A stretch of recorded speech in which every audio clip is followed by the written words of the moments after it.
It was a cloudy Monday when Camila walked through the gates of São Rafael Hospital. The gray sky seemed to reflect the weight of the shift awaiting her. At 48 years old, she no longer counted her shifts. She counted stories. Stories that passed by on stretchers, through rooms, down corridors where life and death crossed paths without asking permission. Camila had been a nurse for more than 2 decades. She had cared for newborns and the elderly, accident victims and terminal patients. She was the kind of professional her colleagues respected and her patients trusted, not just for her technical knowledge, but for the calm in her eyes and the steadiness in her hands. She carried empathy in her touch and a silent loneliness in her chest. She wasn't married, had no children. She had been adopted as a baby, and although she was lovingly raised by a humble couple from the countryside, she carried the absence of her origins like an invisible scar. She had learned to live with it. She had learned to care for others as a way of caring for herself. That morning, upon arriving at the clinical ward, the head nurse handed her a chart. Room 12, new patient, Mrs. Nancy, transferred yesterday from the municipal hospital. She's lucid, but alone. No companion. Camila took the chart, nodded with a restrained half-smile, and walked down the corridor. She knew what no companion meant. Someone who, for whatever reason, faced the hospital as if it were the last place in the world. When she opened the door to room 12, she found an elderly woman sitting in the armchair next to the bed. Her white hair was neatly combed, her hands rested on her lap, and her gaze was steady, despite her tired expression. Her age? Maybe around 70. There was something about this woman that stood out, not because of vanity, but because of her presence, as if she had once been someone important, or had lost something of great importance. "Good morning," Camila said, with the gentleness of someone who knows that every arrival here must be soft. "I'm Nurse Camila.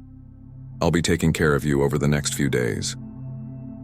The patient lifted her eyes and stared at her for a moment, a little too long to be casual.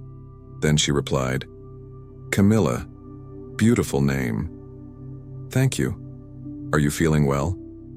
Are you in any pain?" "Pain is something you learn to carry, my dear. But thank you for asking." Camila gave a small smile and moved closer to check her blood pressure, her pulse, and adjust the pillows. Nancy cooperated, but watched every move Camila made with an almost unsettling attentiveness.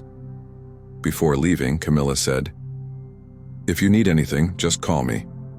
"I will." "Camila." The way she said her name made Camila linger for just a second longer. Something in that tone. It felt like an echo. But she decided not to dwell on it.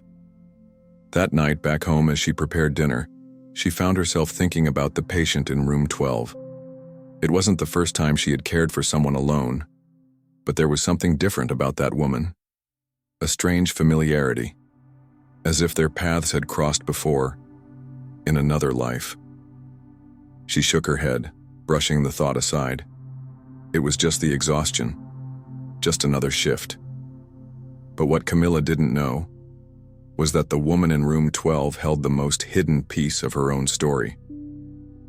The hospital routine went on as usual, changing sheets, administering medications on schedule, hurried medical rounds, and apathetic glances down the corridors. But room 12 was beginning to follow a different rhythm. Nancy woke up early, always neatly dressed, hair combed, bedspread carefully folded. She didn't demand anything, she didn't complain, but she didn't seem to sleep deeply either. Camila started to notice. She found herself stopping by more often than necessary, sometimes just to ask if everything was all right, sometimes just to hear a short reply, like, "Sleep isn't always the same as resting." There was something enigmatic about Nancy, a weariness that didn't come just from age, and a silence that seemed to hide much more than physical pain. Over time, they started to talk more. Camila, with her natural empathy, knew how to listen without intruding. Nancy, with her elegant reserve, began to trust. "Do you have children?" Camila asked one morning while adjusting her pillows. Nancy looked out the window for a few seconds before answering. "I had a daughter, but I never met her." Camila paused for a moment. The question had been asked reflexively without expecting such a direct answer. Did she Pass away? No, she left, right after she was born. Camila didn't push further, but she felt something stir inside her that she couldn't name. In the following days, their conversations continued in fragments. Nancy shared stories from her youth, from a small town, a lost love, decisions she carried like stones in her memory. Back then, I thought I was doing the right thing. Today, I'm not so sure. Camila listened, and she felt as if those stories brushed against places within her she had never visited before. She thought of her adoptive mother, of the few details she had about her own birth. A simple, legal adoption, but always surrounded by silence. That afternoon, while organizing patient charts, Camila discreetly pulled out Nancy Duarte's file. She read carefully. Nothing stood out, until she saw the date of birth. March 17, 1953. Camila stared at that number for a few seconds. Her biological mother, or rather the woman whose name and face she never knew, would be, if she were still alive, 70 years old, the same age as Nancy. She closed the file slowly. Maybe it was just a coincidence, maybe just a noise inside her mind. But something had begun to stir within her, a restlessness that wouldn't go away, and without even realizing it, Camila started visiting room 12 even outside of her scheduled rounds. Sometimes to check blood pressure, sometimes to adjust the blanket. But in truth, it was to listen, to observe, to feel, because something about that solitary patient echoed inside her in a way she had never felt before. Room 12 was no longer just another number in the clinical ward. For Camila, it had become a mandatory stop. Even when she wasn't assigned to that area, she would pass by to see Nancy. She would bring a different kind of tea, a forgotten book from the hospital library, or simply a good night. With time to listen, Nancy in turn no longer avoided Camila's eyes. She spoke more, smiled more, and every now and then, memories would slip out, like someone speaking without even realizing it. I used to sing to my daughter, even though I never held her in my arms. There was a song. Flor de Mayo, it was called. I could never listen to it again without crying. Camila felt a chill run through her body. Flor de Mayo was one of her adoptive mother's favorite songs. She used to hum it softly on rainy nights. Camila never knew where that melody had come from. She only knew that since childhood, that song had cradled her with a feeling she never quite understood. That night when she got home, Camila searched through the few documents she had about her adoption. An old envelope, yellowed with time. Inside, a simple piece of paper, the name of a foster institution and a provisional birth certificate, the mother's name handwritten, N. Duarte. Camila felt the ground shift beneath her. Nancy Duarte. She returned to the hospital with her heart racing. The next day, while changing Nancy's IV bag, she tried to gently steer the conversation. Have you ever been to Chicago? She asked. It's where my daughter was born, Nancy said naturally, gazing out the window. A quick birth. I was young. I had no one to turn to. They told me it would be best to give her away, but I never found peace after that day. Camila nearly dropped the IV ampule. She took a deep breath, steadied her hands, and left the room under the pretext of getting another piece of equipment. Out in the hallway, she leaned against the wall, trembling. Could it be? She went back to the hospital records. She pulled Nancy's full history. There it was. Born in a small town in Illinois, transferred from a municipal hospital in Chicago, and a doctor's name that matched the one on her provisional birth certificate. Everything was beginning to fit together, but she still needed more. She went to the hospital's social worker and, under the pretext of reviewing emergency contact information, asked to see the documents Nancy had brought with her. The elderly woman had very few belongings, but among them was an old handwritten letter, folded many times. Camila asked permission to read it. It was a confession. I never knew if I did the right thing. Life made me pay for it every single day. I always imagined what her face would look like, whether she would smile like me whether she would have my eyes. I never spent a birthday without thinking of her, the daughter I never got to hold. Camila felt the tears fall before she could stop them. It was as if each word echoed a hollow place inside her, a void she had always felt but never understood. That night she returned to room 12. Nancy was asleep. Camila sat by her bedside, held her hand and whispered, "If it's you, I need to be ready," because deep down she already knew. Camila had never felt that kind of anxiety before. It wasn't physical. It was something in her chest, in her stomach, in the silence between her thoughts. The certainty grew inside her with every gesture from Nancy, with every phrase lost between memories. But she didn't want to accuse. She wanted to know. She needed to know. She waited for the night shift. She knew the hospital would be calmer, that there would be time, no rush. She brought a cup of chamomile tea to room 12. Nancy was awake, her eyes lost in the dim light. Can't sleep? Sometimes what keeps us awake isn't outside of us. Camila sat in the armchair beside her, still holding the tea in her hands. "You once told me about a daughter, about giving her up for adoption." Nancy nodded slightly. "Yes, I've told you more than I've ever told anyone else." Camila took a deep breath. "And that daughter, was she born in Chicago?" Nancy looked away. Her fingers clenched the blanket. "Yes, in 1975. March the 17th? Nancy's eyes widened. The silence stretched on for seconds that felt like hours. Camila pulled a folded paper from the pocket of her uniform, the provisional adoption certificate, and placed it into Nancy's trembling hands. "This is my record." Nancy stared at the paper, her hands shaking. Slowly, her eyes filled with tears. "Camila, it's been my name ever since." Nancy brought her hand to her mouth, as if trying to hold back a scream that wasn't a sound, but a cry from her soul. "I spent years imagining, dreaming of this moment. But now that it's here, I don't know what to say." Camila stood up slowly. Her eyes were brimming with tears, but she didn't lose her composure. "Why did you never look for me?" "I did look. For years. But the adoption records were sealed. And I thought I didn't deserve to find you. I was afraid you would hate me. Afraid of causing pain." "The pain was already there," Camila replied, her voice a blend of sadness and strength.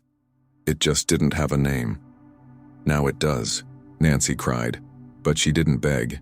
She didn't try to justify herself. She simply said, "I have loved you my whole life, even without knowing who you were."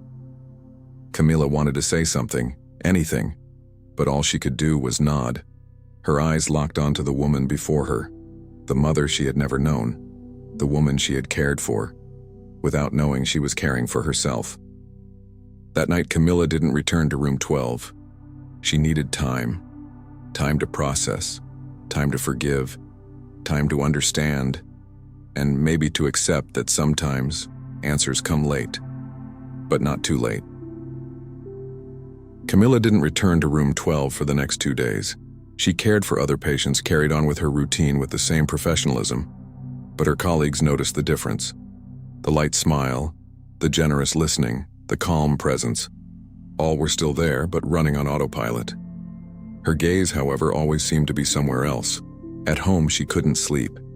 She read and reread Nancy's letter, reread the adoption certificate, replayed every detail of their past conversations in her mind. The voice of her adoptive mother echoed within her, a simple, generous woman who had never hidden her love, but had always avoided the topic of Camila's origins. Camila wondered, how do you love two mothers? And how do you forgive an absence that shaped your entire life? Nancy, meanwhile, was quieter than ever. She avoided asking about Camila, but her eyes gave her away.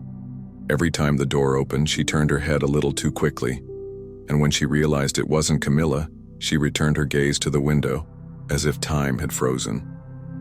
On the third morning, while organizing patient charts at the nurse's station, Camila noticed Nancy Duarte, listed for a medication change. Something pulled at her from within, an impulse that came not from protocol but from the heart. She walked toward room 12, knocked softly, entered. Nancy lifted her eyes, not in surprise, but full of emotion. Camila approached silently. She checked the IV, adjusted the pillow. Her hands, lightly trembling, were the first to speak. "I don't know if I'm ready to talk, but I can't stay away either." Nancy took a deep breath. She didn't cry. She simply nodded. "I would wait as long as it takes." Camila sat down in the armchair beside the bed. "You don't have to explain anything right now. Even so, I want to. When you're ready." There was a long silence between them, but it wasn't uncomfortable. It was the kind of silence that no longer rushes. The silence of two souls beginning to rebuild something, despite everything. Before leaving, Camila said, "I'm not promising anything, but I'll come back tomorrow." Nancy smiled, a small, weary, worn smile. But within it, there was a whole world. "Just having you here now is more than I dreamed of in a lifetime." In the days that followed, Camila returned to room 12 regularly. She still avoided long conversations, but the silence was no longer heavy. It had become a respected space, where both women understood that something was being rebuilt. Nancy, for her part, seemed calmer. She read short passages from books, stitched together memories with care, and every time Camila entered the room, her eyes would lift with a sparkle that only appears when someone you love comes back, even after everything. One Friday afternoon, the hospital was quieter than usual. Camila decided to stay a little past her shift. She entered the room, brought a cup of tea, and sat down. "I grew up imagining all sorts of things," she said, staring into the cup in her hands. "Sometimes I thought my mother had died. Other times, that she had left me because she didn't want me." Nancy listened without interrupting. "The adoption was good. I was given love, care, but there was always this emptiness from not knowing." Nancy nodded, her eyes filling with tears. "I wish I could erase what I did, but I never could. What I did wasn't from a lack of love. It was from fear. Fear that I wouldn't be able to provide. Fear of repeating my own mother's story. Fear of condemning you to poverty, to rejection. I was young, alone, and I thought giving you to another family was giving you a chance. But I condemned myself the moment I let you go." Camila took a deep breath. Her words touched old wounds, but they didn't tear them open. On the contrary, they seemed to begin stitching them closed. "I don't know if I can call you mother, not yet, but I can see you. And for me, that already means a lot." Nancy cried silently. There was nothing more to ask for.